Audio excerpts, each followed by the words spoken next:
예, 안녕하십니까. 가천대 심지양입니다. 오늘 제가 말씀드릴 내용은 토탈리 아스트로플라스티 이후에 인펙션이 있었을 때 사실 매니저먼트에 대해서 주로 이제 얘기를 하도록 하겠습니다. 우리가 토탈리 아스트로플라스티 이후에 인펙션, 소위 말해서 PJI가 있으면은 사실 굉장히 좀 챌린징한 질환이죠. 근데 그럼에도 불구하고 과거에는 이제 리비전 할 때 순위 중에서 조금 밑에 있었는데 지금은 최상위에 있는 꽤나 자주 있는 합병증이라고 보시면 될 것 같습니다. 뭐 일부에서 보고는 뭐 한 프라이머리 때 2%까지 보고도 되고요. 리비전 때는 25%까지도 보고가 되고는 있습니다. 근데 이제 이러한 인펙션이 생기는 것들을 살펴보면 결국 이제 팩터가 이제 호스트, 패소젠, 인바이러먼트. 근데 사실 호스트하고 패소젠은 저희가 건드릴 수가 없는 거잖아요. 그러니까 주로 이제 우리가 할 수 있는 거는 의사들 팩터인 인바이러먼트밖에는 없기 때문에 결국 이제 이것에 대해서 얘기할 수밖에는 없는 것이고, 우리가 마이크로바이올로지를 주로 살펴보면 도미넌트한 거는 이제 스타필로코쿠스가 가장 이제 많은 것으로 알려져 있고요. 이제 그 다음에 이제 스트랩토코쿠스가 있는 것으로 알려져 있고,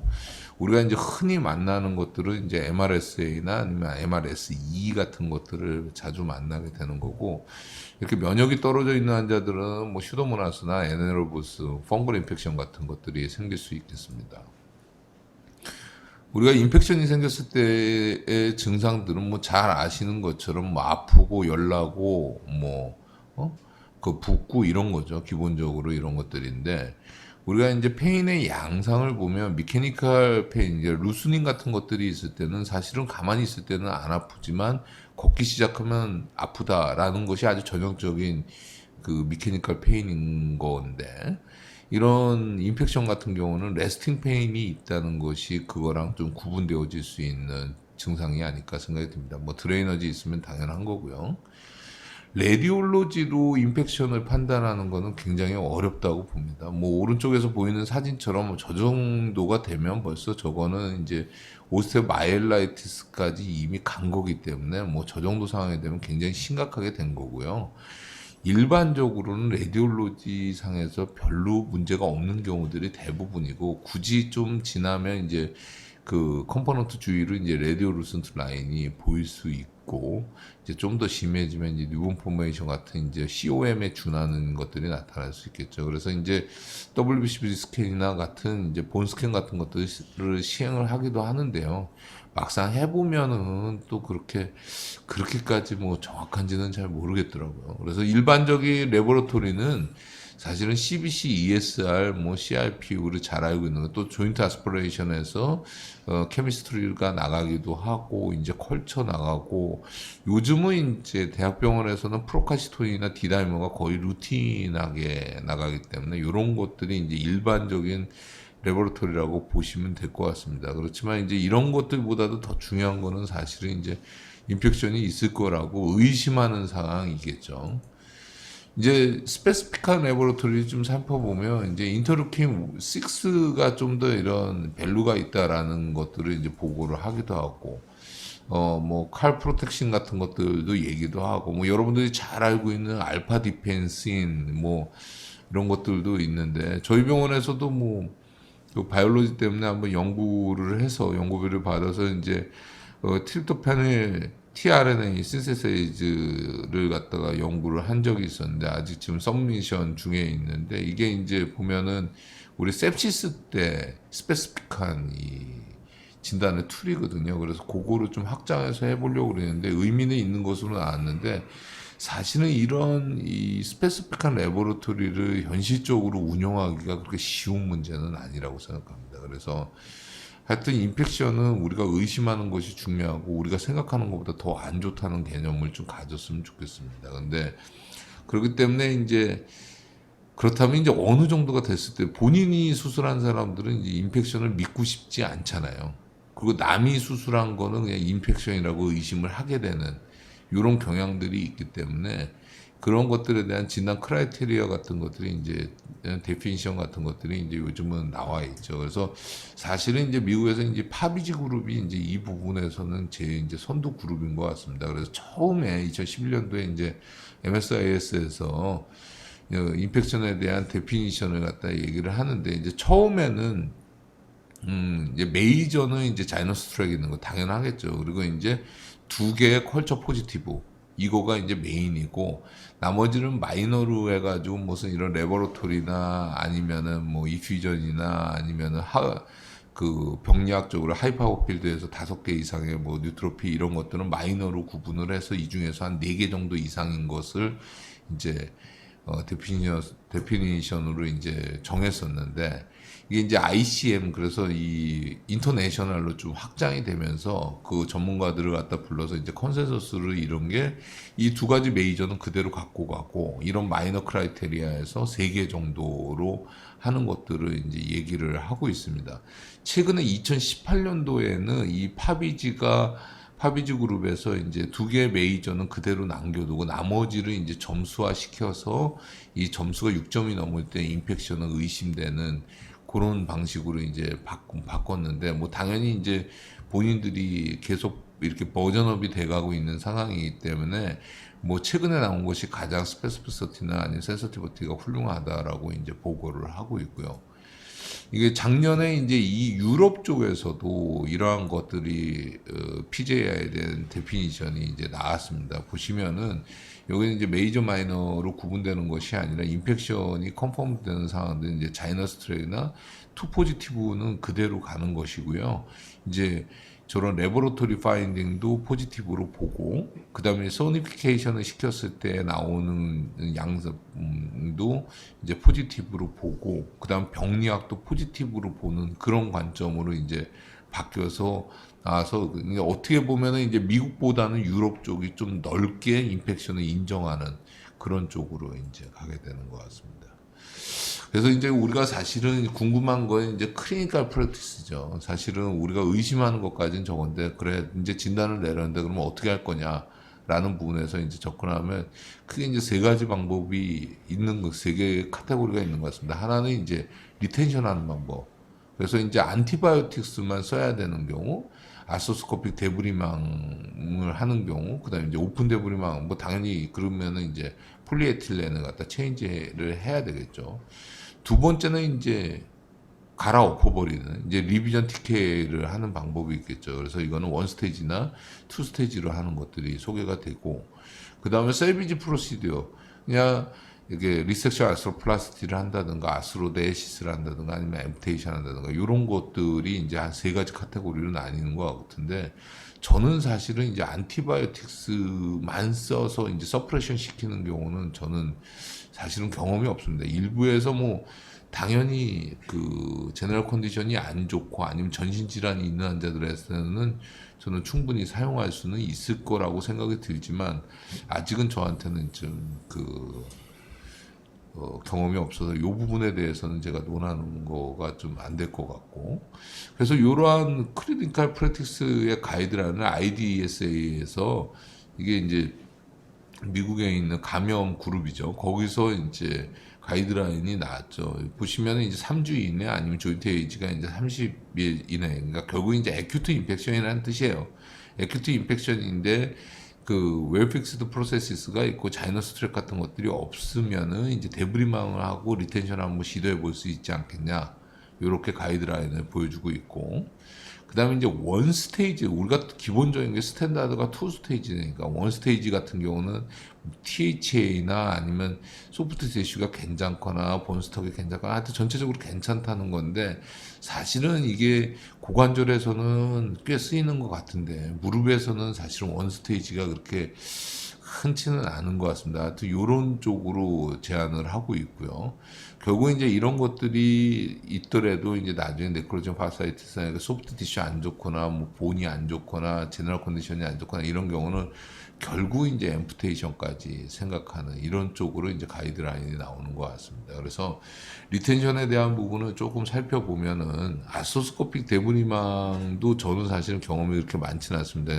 한 2-3번 정도만 있었던 것 같은데, 뭐 오픈 데브리망을 뭐 수십 개 수백 개 했다 그러면은 뭐 3개면은 굉장히 작은 거죠. 근데 그 환자들은 이제 굉장히 마일드한 경우나 아니면은 제너럴 컨디션이 안 좋은 환자들에서 열 수 없는 상황에서 이제 제가 했던 경험들이 있는데 실제로 이제 교과서적으로도 이제 에큐트 인펙션에서 이 얼터너티브한 메소드로 이제 받아들여지고 있는 거죠. 그래서 전제 조건들은 아까 말씀드렸던 뭐 굉장히 잘 해야 되고 스테이블한 프로세스가 있어야 되고 성공률이 38%에서 100%까지 보고를 하고 있습니다. 저 얘기는 무슨 얘기냐면 저거는 효과가 없다는 거예요. 왜냐하면 레인지가 굉장히 넓다는 얘기는 내가 하면 잘났고 네가 하면 못났어라는 개념이기 때문에 저거는 그렇게 효과가 증명된 것은 아니다라는 것을 반증한다고 저는 그렇게 느끼고 있습니다.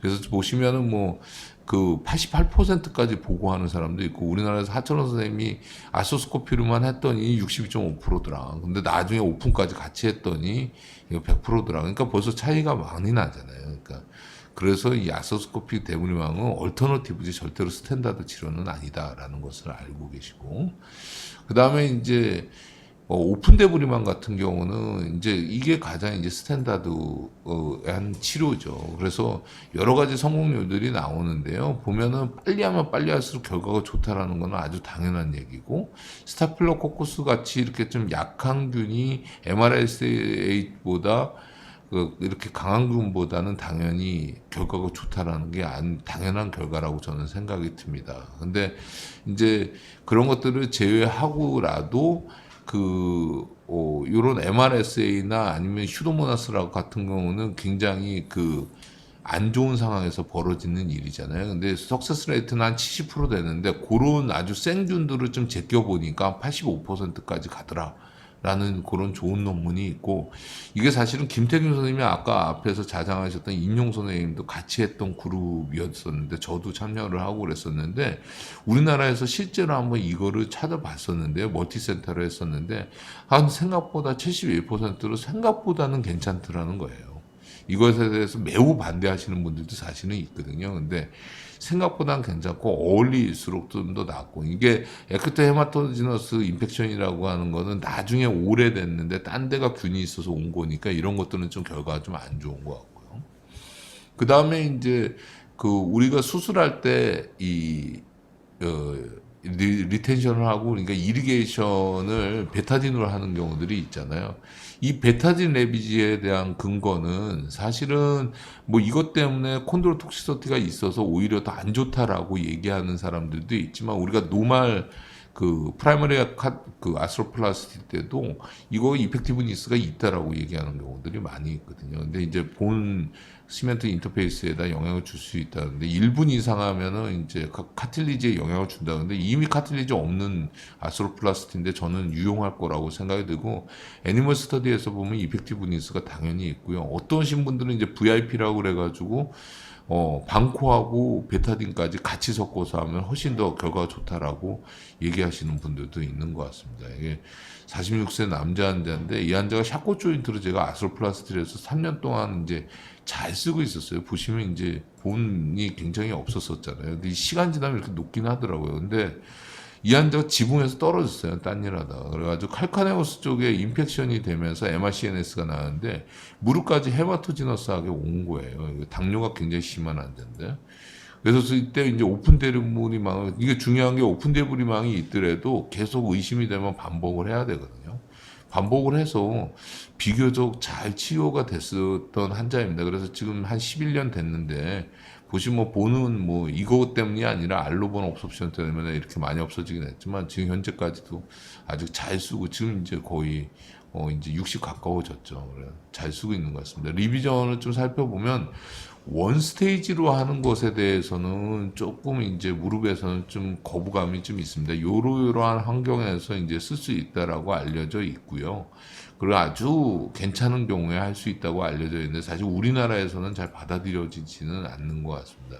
그렇지만 이제 조금이라도 자이너스 트랙이나 시스테마틱 인펙션이나 이렇게 소프트 티슈가 문제가 있다던가 이런 경우에는 절대로 해서는 안 되는 것이고 뭐 잘 아시겠지만 대분리망을 아주 깨끗이 잘하고 옷 다 갈아입고 새로 낀다 이거 그리고 향후에 항생제를 6주간 사용한다.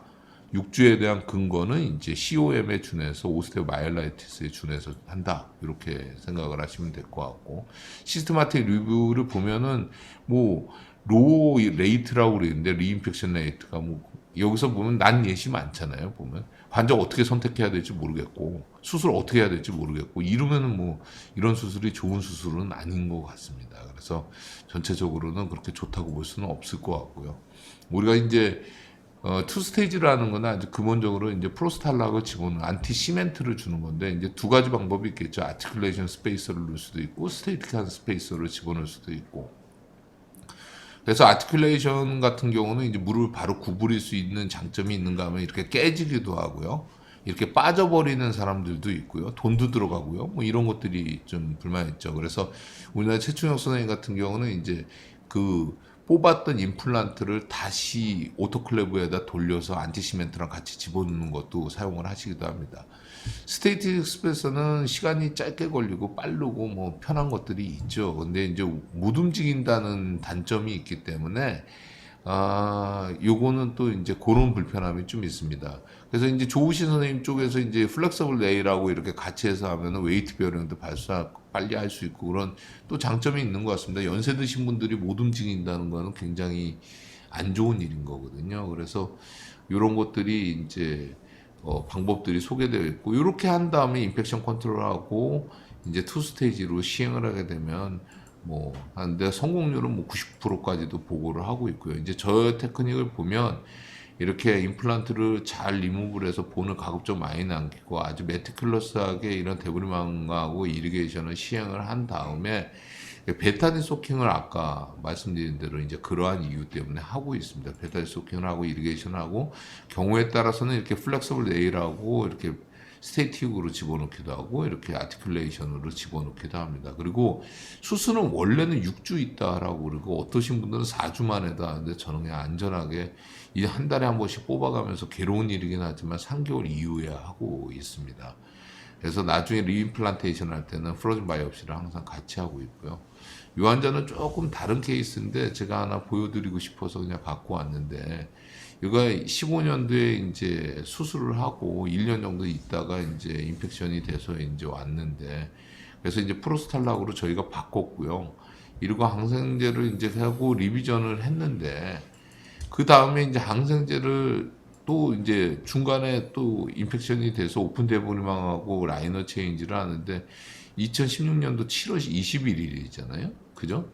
근데 이게 그 크레아틴이 확 떠버리고 에오지노필이 확 떠버린 거예요. 그래서 이 나이가 75세고 난자이시긴 한데 위험하다고 그러는 거예요. 그래서 그러면 제네랄 항생제는 써야 될 것 같은데 오픈 데브리망하고 라이너 체인지를 했으니 쓸 수는 없는 상황이고 그래서 이때 이제 논문을 찾아보니까 인트라 아티큘라 안티바이오틱스를 사용하는 게 있더라고요. 이렇게 히크마카세타를 이용을 해서 주로 시멘트 리스 때 사용하는 겁니다. 시멘트 때 사용하는 것이 아니라 근데 이제 우리 소위 말하는 로컬 안티를 쓰게 되면 이런 피크 레벨이 증가되고 이런 것들이 나오는 거에 같은 효과가 있다고 그래서 저도 한번 이렇게 써봤는데 뭐 이 환자는 잘 치료가 돼서 다행히도 재수 좋게 갔던 환자였어.